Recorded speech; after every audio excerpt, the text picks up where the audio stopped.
Hey guys, it's Ben. It is Tuesday afternoon. Yeah, just got done with all my errands I had to do today.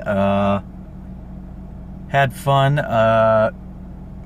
walking my dog. My dog jumped on a lady. Said lady freaked out. My dog's toenail caught her hand and made her bleed. So she ended up needing to go to the emergency room for some inexplicable reason. So I'm sensing a bill coming sometime, and so I'm not happy about it.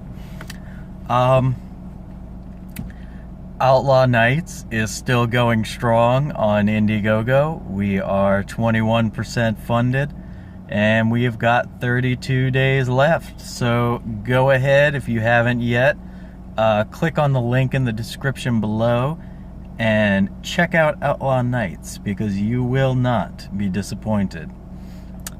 Yeah.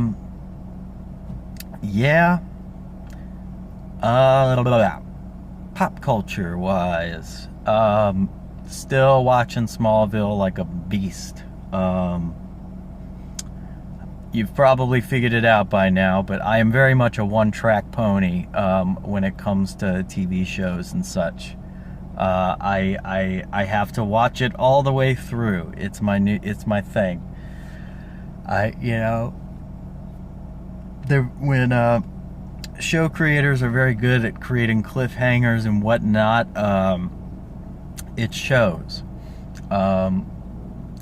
Smallville did that what I like to call the soap opera effect, kind of like a lot of the other bits of entertainment I enjoy, where Smallville essentially operates. It's like watching The Young and the Restless with superpowers.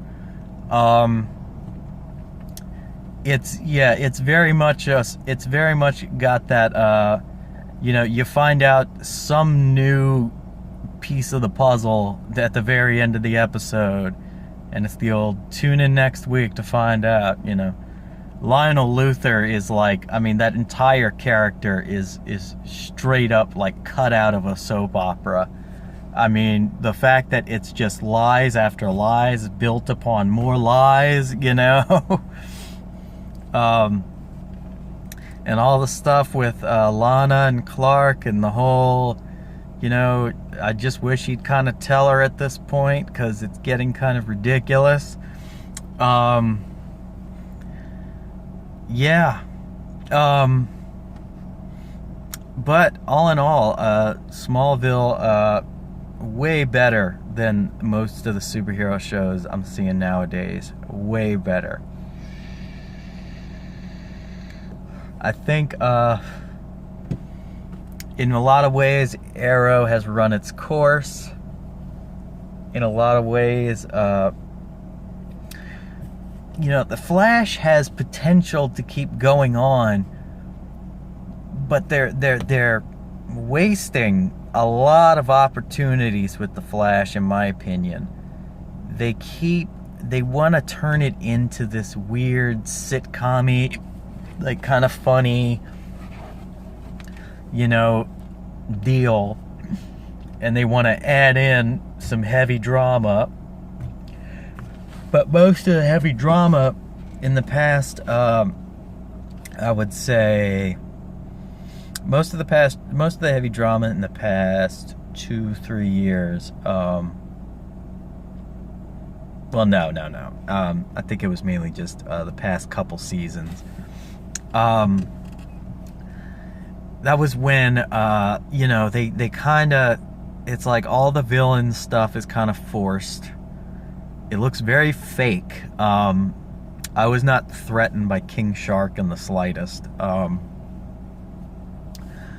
There comes a point where you go so over the top that, it's like you're trying to please the comic book fans, but you're doing it in a way that kind of ruins the movie or the TV show.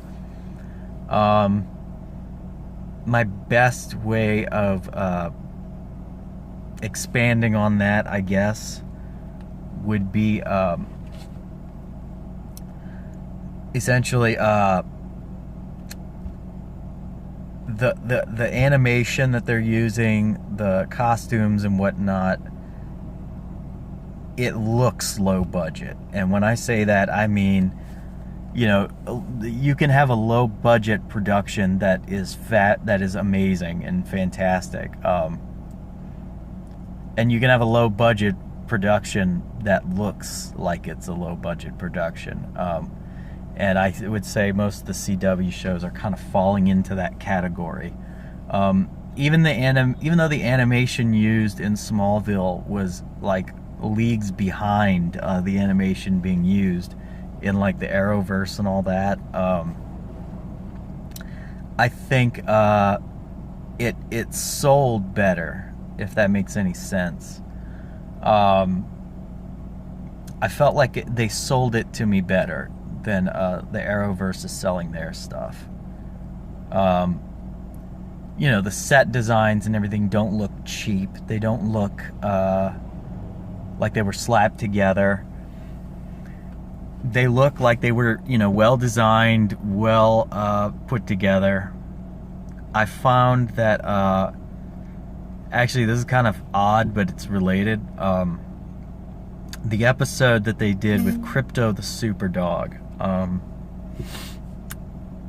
you know, that had the potential to be the dumbest episode that they ever did, and it ended up not being. It ended up being a really good episode, because they knew where to alter things from the comics to make it not come off as forced or stupid, and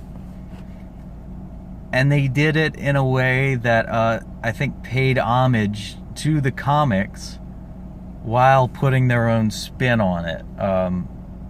You know, there was the moment where they eventually named the dog, I think, Shelly or Shelby, but originally Clark wanted to name him Crypto, and that was when everybody was telling him he sounded that it was a stupid name and all that, and the fact that unlike the comics where it was like a dog comes from Krypton, they changed it to where this is a dog that was the product of a genetic experiment from Luthor Corp gone wrong.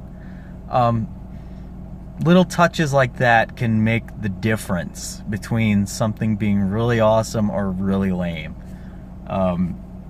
It's, you know, it's a fine line, and I find that modern day superhero shows are kind of missing the mark. They do a lot of things really good, don't get me wrong. I still enjoy a lot of Arrow. I still enjoy The Flash is like pretty much one of my favorite superhero shows.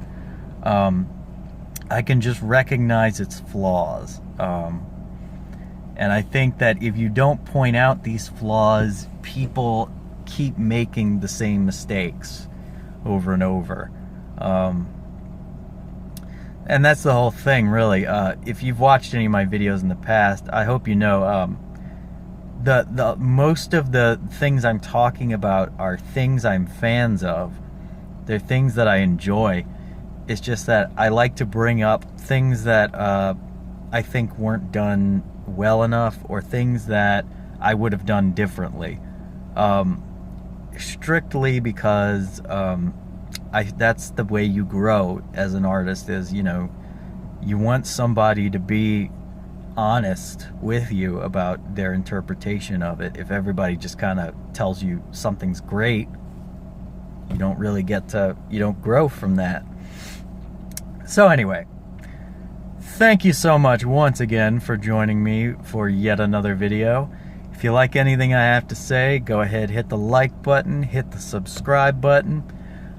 Check out Outlaw Nights, share it around, share it to your family, share it to your friends, anybody who's mature enough for violence and strong language, and anti-heroes, because this is an anti-hero story, and I want to make that clear.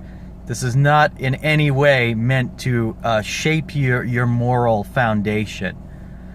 I find it kind of sad that I feel the need to say this, But I mean, in this day and age, you just never know. So yeah, make sure whoever buys this book recognizes the fact that stealing and all that is wrong. Thank you so much for joining me today, guys. I will talk to you tomorrow.